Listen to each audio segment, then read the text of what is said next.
sebagai referensi atau sebagai pegangan tradisi NU, Nahdlatul Ulama, di mana di antara tradisi yang sering dilakukan itu melafadzkan kalimat-kalimat thayyibah yang kebetulan dipakai tahlil 1 sampai 7 hari atau 40 hari atau 100 hari.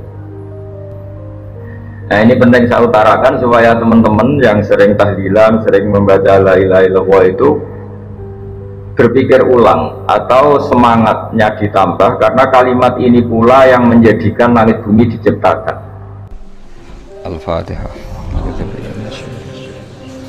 Bismillahirrahmanirrahim.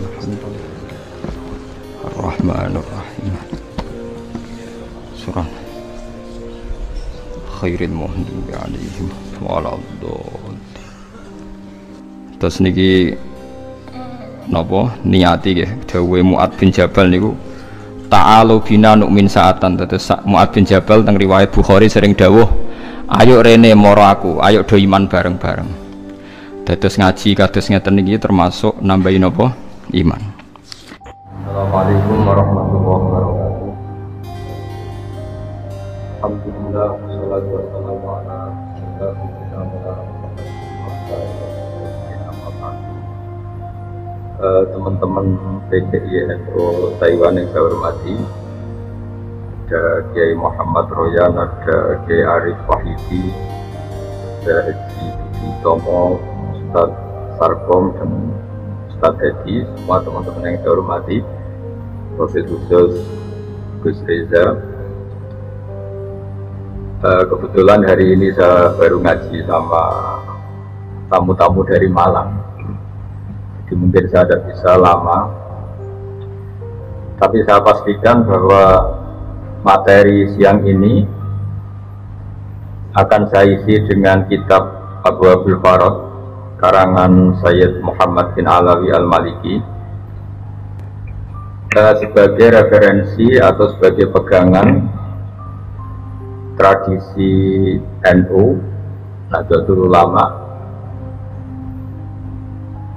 di mana di antara tradisi yang sering dilakukan itu melafadzkan kalimat-kalimat thayyibah yang kebetulan dipakai tahlil 1 sampai 7 hari atau 40 hari atau 100 hari. Ini penting saya sampaikan supaya bahwa kalimat itu tetap kalimat thayyibah. Kalimat thayyibah itu la ilaha illallah Muhammadur Rasulullah, di mana keramat kalimat ini adalah orang yang kafir 70 tahun gara-gara melafadzkan kalimat ini menjadi berhak masuk surga. Di Quran dijelaskan qulil ladzina kafaru iyantahu yughfar lahum ma qad salaf. Jadi kalau orang kafir mau mengakhiri kafirnya dengan melafadzkan kalimat thayyibah, maka kesalahan masa lalu itu akan dihapuskan. Jadi kalimat ini benar-benar sakti, di mana orang yang kafir 70 tahun saja bisa menjadi muslim, bisa menjadi mukmin, dan langsung berhak menjadi ahli surga. Kemudian kalimat ini kebetulan nasibnya itu ketika dipakai tahlilan, dipakai ziarah kubur itu terus menjadi tersangka. Ini yang PR. Seakan-akan sudah ada kalimat thayyibah lagi, hanya kebetulan dipakai di kuburan, dipakai mitung dinani mayit, 7 harinya mayit, dan sebagainya. Maka saya sebagai pemerhati itu, saya pastikan bahwa kalimat itu tetap kalimat thayyibah, dan dia tetap kalimat thayyibah, entah dibaca di masjid, entah dibaca di kuburan, entah dibaca pas 7 hari dan 40 hari dan seterusnya. Karena status kalimat ini kalimat yang luar biasa. Sehingga Ibnul Qayyim dalam muqaddimah kitab Zadul Ma'ad ini, supaya teman-teman melafadzkan kalimat ini lebih lebih masuk, di situ dijelaskan bahwa surga yang semewah itu dengan fasilitas semegah itu, selek itu, super mewah, itu diperuntukkan bagi yang mau mengakui la ilaha illallah. Jadi surga dibikin segala kemewahannya, dengan segala kemewahannya. Yang katanya bapak-bapak per satu bapak dapat bidadari 70 atau 100 sesuai khayal mereka, itu sesuai keinginan mereka, itu bagi yang melafadzkan la ilaha illallah. neraka yang dibikin se ekstrim itu, yang dalam sebuah riwayat diterangkan kalau batu dijatuhkan ke neraka itu sampai bawah menuju 70 tahun. Kita nggak bisa bayangkan itu kalau betapa dalamnya neraka itu, karena batu dijatuhkan itu untuk sampai ke ujungnya sana, ke cekungan paling dalam itu nunggu 70 tahun. Itu diperuntukkan bagi yang menolak la ilaha illallah. Jadi kalimat ini benar-benar kalimat yang menjadikan surga dibikin bagi yang melafadzkan dan neraka dibikin bagi yang menolak. Betapa dahsyatnya kalimat la ilaha illallah. Jadi kalimat ini tidak mungkin menjadi kalimat yang biasa-biasa saja. Lalu para kiai-kiai, para wali songo dulu, supaya kalimat ini familiar, dilatih, diulang-ulang. Nah, pengulangan-pengulangan ini butuh momentum. Nah, momentum paling orang ingat mati itu ya ketika ada orang mati, ngitung dinari mayit, 40 hari mayit. Ini momentum orang mudah diajak la ilaha illallah, diajak wiridan gitu. Sehingga saya pastikan bahwa kultur-kultur ini harus kita bela secara ilmiah, baik ilmiah referensi maupun ilmiah secara sosiologi. Saya ulang lagi, kalimat la ilaha illallah ini kalimat yang begitu sakti, yaitu tadi sampai surga dibikin sebegitu mewah itu untuk yang menerima kalimat la ilaha illallah. Neraka dibikin sebegitu ekstrim, begitu mengerikan itu bagi yang menolak la ilaha illallah. Sehingga dalam sebuah riwayat diterangkan bahwa la ilaha illallah itu al-mizan, ukuran kamu jadi hamba Allah itu ya sejauh mana Anda mengakui la ilaha illallah dan menolaknya. Sehingga saking spesialnya la ilaha illallah itu, suatu saat ini di kitabnya Sayyid Muhammad halaman 102, wa fihi aidan an Abdillah bin Amrin anin Nabi sallallahu alaihi wasallam anna Musa alaihi salam qala ya Rabbi alimni syai'an askurka wa ad'uka fi. Ya Allah, ini Nabi Musa itu kan spesial ya, karena beliau kalimullah, beliau orang yang dekat sama Allah. Sehingga mintanya itu ijazah khusus, ijazah yang spesialis hanya untuk beliau. Ya Allah, ajarin saya sesuatu yang dengan sesuatu itu saya bisa mengingat Engkau. Sekolah ya Musa qul la ilaha illallah. Ya Musa, kalau kamu ingin ingat saya secara sempurna, lafadzkan la ilaha illallah. Terus qala ya Rabbi kullu ibadika yaquluna hadza. Kalau la ilaha illallah itu semua orang juga melafadzkan la ilaha illallah. Intinya Nabi Musa itu kan nggak ingin lah sama dengan orang NU ya, semuanya tahlilan la ilaha illallah. Muslimat, Fataya di Taiwan, di mana-mana juga kalau tahlilan la ilaha illallah. Nabi Musa sebagai kalimullah itu ingin spesial, nggak mau pakai la ilaha illallah karena itu kalimat yang lazim dipakai banyak orang. Inginnya beliau itu spesialis. Kata Allah menjawab, qala qul la ilaha illallah. Ya sudah, pokoknya ngelafadzkan la ilaha illallah kata Allah. Nabi Musa masih mengajukan permohonan, ya Rabbi innama uridu syai'an taqussuni bi. Saya ingin wiridan yang spesial untuk saya, bukan yang wiridan masal la ilaha illallah. Itu kan di acara-acara NU istighosah pasti la ilaha illallah. Kira-kira itu ya masa kalimullah sama dengan Banser, sama dengan Ansor, sama dengan adat NU. Beliau nggak mau, inginnya spesial, inginnya kalimat-kalimat yang spesial. Terus qala ya Musa law anna samawati sab'a wa amiruhunna ghairi wa amiruhunna ghairi wal ardina sab'a fi kaffatin. Ada yang baca fi kaffatin wala ilaha illallah fi kaffatin atau fi kaffatin namalat bihinna la ilaha illallah. Sudah Musa, yang bisa menandingi beratnya langit bumi itu hanya la ilaha illallah. Kamu jangan minta kalimat yang aneh-aneh. Itu kalimat yang andaikan ditimbang dengan langit bumi itu pasti tetap unggul la ilaha illallah. Nah ini penting saya utarakan supaya teman-teman yang sering tahlilan, sering membaca la ilaha illallah itu berpikir ulang atau semangatnya ditambah, karena kalimat ini pula yang menjadikan langit bumi diciptakan. Saya ulang lagi, jadi ketika surga diciptakan untuk yang melafadzkan la ilaha illallah, neraka diciptakan untuk yang menolak la ilaha illallah, lalu dibikinlah dunia. Dunia ini dibikin untuk pelatihan la ilaha illallah. Lalu butuh pelatih, maka diutusnya para rasul supaya melatih la ilaha illallah Muhammadur Rasulullah. Nah, saking begitu spesialnya kalimat ini, sampai ketika Nabi Musa minta doa khusus atau ijazah khusus, tetap saja ijazah dari Allah disuruh melafadzkan la ilaha illallah. Jadi kalimat ini penting sekali. Lalu kalau kita tidak ngaji seperti ini, itu nanti teman-teman tuh hanya misalnya yang mimpin kiai siapa, terus waduh lama itu kalau tahlilan ya.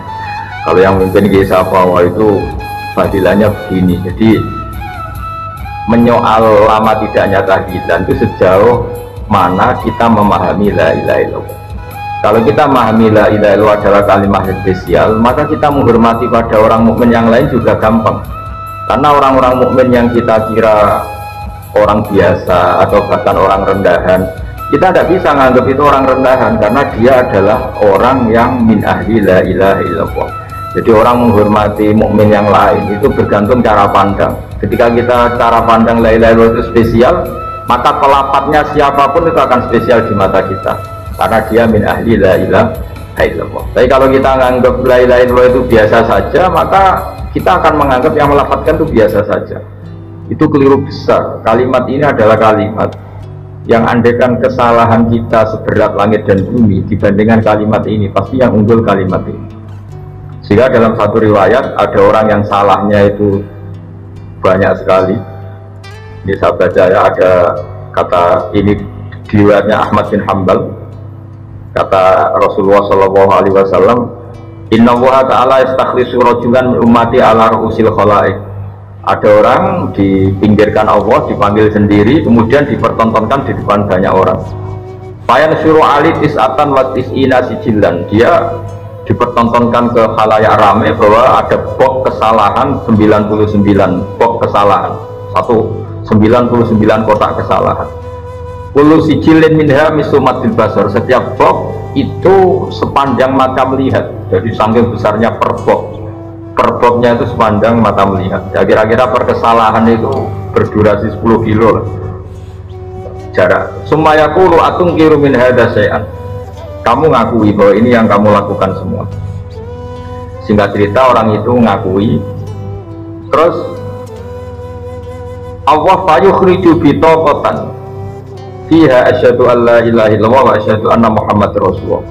Jadi saya ulang lagi ya, dia punya 99 kotak kesalahan. Per kotak itu sepanjang mata melihat. Jadi saking besarnya, saking tingginya. Jadi dilihat ke atas sepanjang mata melihat, dilihat menjauh juga sepanjang mata melihat. Lalu dikeluarkan kotak kecil. Terus si orang tadi bilang, ya Rabbi ma hadil bitaqah ma hadil sijillat. Lalu apa artinya kebaikan yang satu kotak kecil dibanding kesalahan 99 yang sebesar itu? Terus kata Allah, inna kala tuzlam, kamu tidak akan terzalimi. Terus fatu ba'u sijillat fi kafatin, ada yang baca fi kifatin wal bitaqah fi kifatin. Qala fatu sati sijillat wa taqulat al bitaqah fala yasqulu ma'asmillahi ta'ala syai'un. Jadi ketika 99 bok tadi ditimbang dengan satu kotak kecil yang berisi la ilaha illallah Muhammadur Rasulullah, itu menang kotak kecil yang berisi la ilaha illallah Muhammadur Rasulullah. Karena nama Allah ini tidak akan tertandingi, nama Allah ini tidak akan terkalahkan.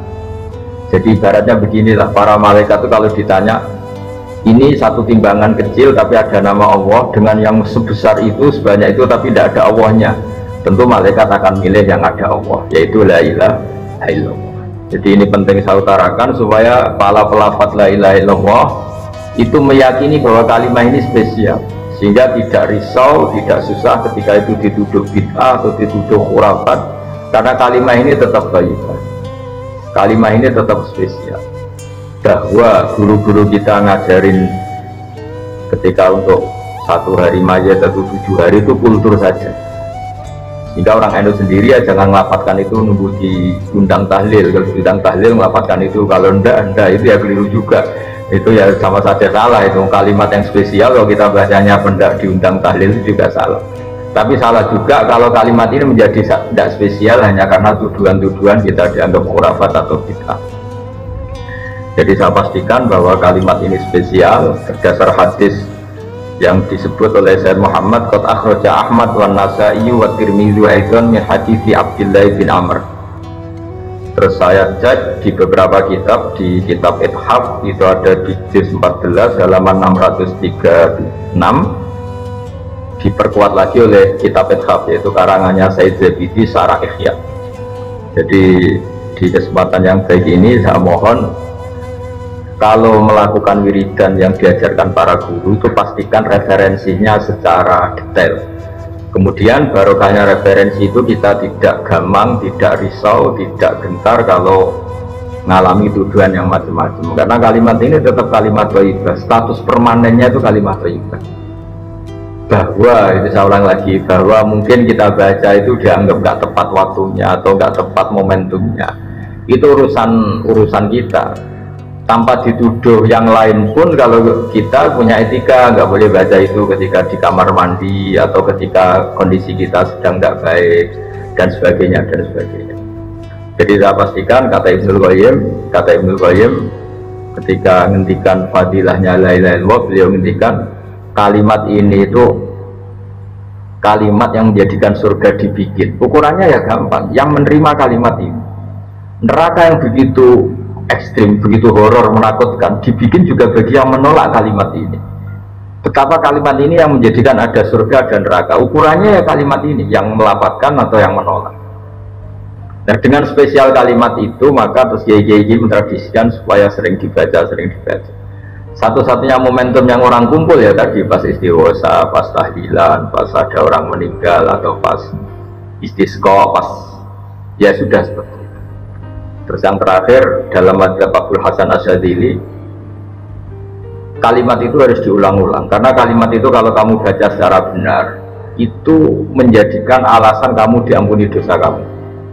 Makanya dalam madzhab Asyadzili itu sebagian madzhab itu istighfar itu setelah kalimat tauhid. Jadi ada dua thariqah besar, yang satu menyuruh istighfar dulu baru kalimat thayyibah, alasannya suci dulu baru melafazkan kalimat yang suci.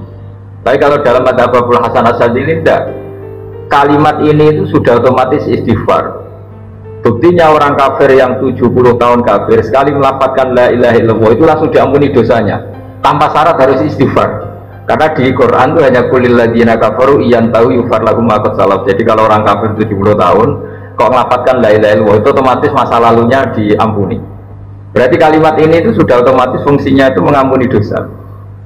Nah, makanya dalam pikiran Thariqah Syadziliyah itu fa'lam annahu la ilaha illallah wastaghfir li dzambika. Kamu harus yakin la ilaha illallah, kemudian atas nama kalimat itu kamu baru beristighfar. Ya masuk akal juga, karena kalau misalnya orang kafir belum pernah melafazkan la ilaha illallah kemudian dia istighfar itu tidak ada gunanya. Jadi istighfar mulai ada gunanya kalau setelah kalimat tauhid. Kalau tanpa kalimat tauhid istighfarnya tidak ada gunanya. Maka dalam sebagian mazhab Syadzili disebut kalimat ini pastikan dulu baru istighfar, karena kalimat ini sudah otomatis mengandung istighfar.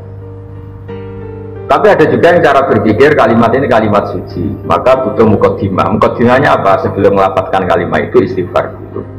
Ya saya pikir itu nggak perlu diperdebatkan karena itu masalah jauh, masalah rasa, masalah sanad, juga masalah ijazah. Ya monggo mawon kalau mau wiridan la ilaha illallah dulu atau istighfar dulu. Yang penting saya pastikan kesakralan kalimat ini tidak bisa gugur oleh tujuan apapun, oleh pikiran apapun, karena kalimat ini status permanennya itu al-baqiyatus sholihat, kalimat yang abadi, kalimat yang selalu layak, as-sholihat itu selalu layak dibaca di dunia maupun di akhirat. Jadi saya mohon maaf karena tidak bisa ngikuti sampai selesai, karena saya juga baru habis ngaji tadi sama beberapa tamu. Saya mohon maaf, semoga manfaat. Assalamualaikum warahmatullahi wabarakatuh.